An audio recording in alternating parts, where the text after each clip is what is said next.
CJP parliament മാർച്ചിൽ വിദ്യാർത്ഥികൾക്ക് നേരെ അമിതാധികാരം പ്രയോഗിച്ച പോലീസുകാരെ സംരക്ഷിക്കരുതെന്ന് സുപ്രീം കോടതി. വിദ്യാർത്ഥികൾക്കെതിരെയുള്ള കേസുകൾ പിൻവലിക്കുന്നതിൽ സംസ്ഥാനങ്ങൾക്ക് അന്തിമ തീരുമാനമെടുക്കാമെന്നും സുപ്രീം കോടതി വ്യക്തമാക്കി. അതേസമയം CJP പ്രതിഷേധം ദേശവിരുദ്ധമെന്ന പ്രസ്താവനയുമായി RSS നേതാവ് അതുൽ ലിമയെ രംഗത്തെത്തി.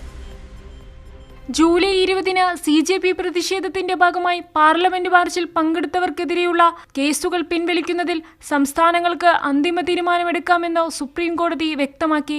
എന്നാൽ എല്ലാ കേസുകളും പിൻവലിക്കാനാകില്ലെന്നും നിയമപരമായ പ്രശ്നങ്ങളുണ്ടെന്നുമായിരുന്നു കേന്ദ്രത്തിന്റെ വാദം. കൊലപാതകം, ബലാത്സംഗം, ഭീകരവാദം തുടങ്ങിയ ഗുരുതരമായ കുറ്റകൃത്യങ്ങളിൽ ഏർപ്പെട്ടിരിക്കുന്നവർക്ക് മാത്രമാണ് ക്രിമിനൽ പശ്ചാത്തലം ബാധകമാവുക എന്ന് കോടതി വ്യക്തത വരുത്തി. വിദ്യാർത്ഥി പ്രക്ഷോഭങ്ങളുമായി ബന്ധപ്പെട്ട ഒരു കൂട്ടം ഹർജികൾ പരിഗണിക്കുന്നതിനിടെയാണ് മുൻ ഉത്തരവിൽ സുപ്രീം കോടതി വ്യക്തത വരുത്തിയത്.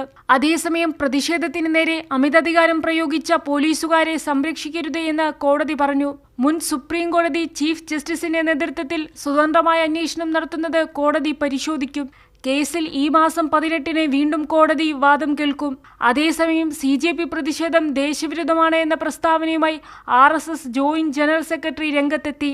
രാഷ്ട്രീയ ലക്ഷ്യം വെച്ച് ആസൂത്രണം ചെയ്ത സമരമായിരുന്നു CJP പ്രതിഷേധമെന്നും ബദൽ രാഷ്ട്രീയമെന്ന ഇടതുപക്ഷ ആശയം വിജയകരമായി നടപ്പിലാക്കിയെന്നും അതുൽ ലിമയെ ആരോപിച്ചു.